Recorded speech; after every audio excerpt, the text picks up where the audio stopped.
ඊට පස්සේ පස්වෙනි ප්‍රශ්නේ තියෙනවා සංයෝගවල භස්ම ප්‍රබලතාවයේ වැඩිවීමේ අනුපිළිවෙල නිවැරදිව දැක්වෙන්නේ කුමන පටිපාටියෙන්ද කියන එක. දැන් මේකේ අහන්නේ භාෂ්මිකතාවය ගැන. තමයි අහන්නේ මොකද්ද භාෂ්මික ප්‍රබලතාවයේ වැඩි කියන එක. එතකොට භාෂ්මික ප්‍රබලතාවය කියන්නේ නයිට්‍රජනීය සංයෝගවල නයිට්‍රජන් මත තියෙන ඉලෙක්ට්‍රෝන යුගල වෙනත් කාණ්ඩයකට ප්‍රදානය කිරීමට තියෙන හැකියාව. එතකොට නයිට්‍රජන් මත තියෙන ඉලෙක්ට්‍රෝන ඝනත්වය වැඩි වෙනවා කියන්නේ ඉලෙක්ට්‍රෝන ප්‍රදානය කිරීමට තියෙන හැකියාව වැඩි වෙනවා කියන එක.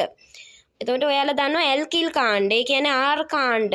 ඒවා ඉලෙක්ට්‍රෝන විකර්ෂිත ප්‍රභේද. ඒවා මගින් මධ්‍ය පරමාණුවේ, ඒ කියන්නේ ඒක සම්බන්ධ කාණ්ඩයේ ඉලෙක්ට්‍රෝන ඝනත්වය ආර් කාණ්ඩ මගින් වැඩි කරනවා.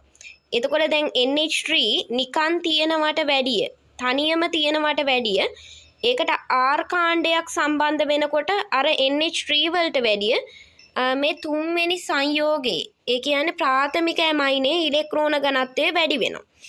ඉලෙක්ට්‍රෝන ඝනත්වය වැඩි වෙනවා කියන්නේ එකසර ලබා දීමට තියෙන හැකියාව හේවත් භාෂ්මිකතාවය වැඩි වෙනවා. එතකොට මේ ඇමෝනියා වලට වඩා ප්‍රාථමික ඇමයිනේ භාෂ්මිකතාවය වැඩි වෙනවා. ඊට පස්සේ ඇමෝනියා එක්ක ඇනිලීන් කම්පෙයාර් කරලා බලමු.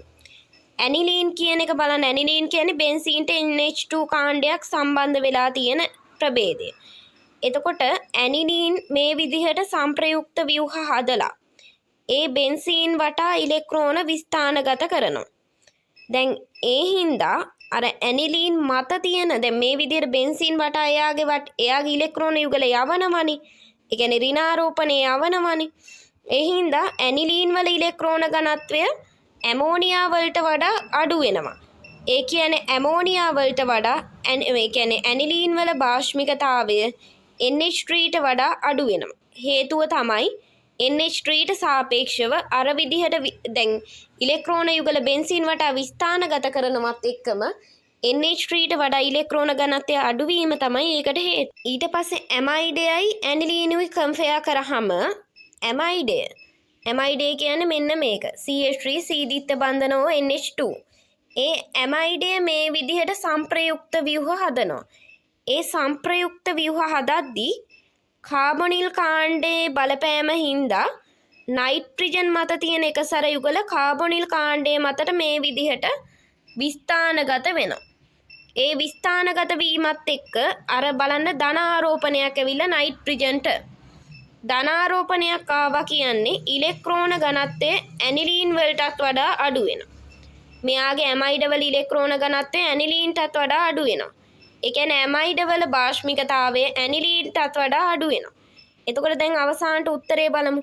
CH3NH2 වල තමයි ඉලෙක්ට්‍රෝන ඝනත්වය වැඩිම වෙන්නේ. හේතුව ආර් කාණ්ඩයක් සම්බන්ධ වෙලා තියෙන හින්දා. ඒ හින්දා එයාගේ භාෂ්මිකතාවය වැඩි වෙනවා. ඊට පස්සේ NH3 වල ඊට පස්සේ ඇමයිඩ වල මේ විදිහට භාෂ්මිකතාවයේ විචලනය වෙනවා. මේවා සමහර වෙලාවට මේ වගේ කම්පෙයාර් කරන තැන් ප්‍රශ්නවලදී එසේවලදී උනත් අහන්න පුළුවන්. ඉතින් මේවා හේතුත් එක්ක මතක තියාගන්න. මෙහෙම විචලනයේ පාඩම් කරන්නේ නැතුව ඒ එහෙම විචලනයක් වෙන්න හේතුව මතක තියාගන්න.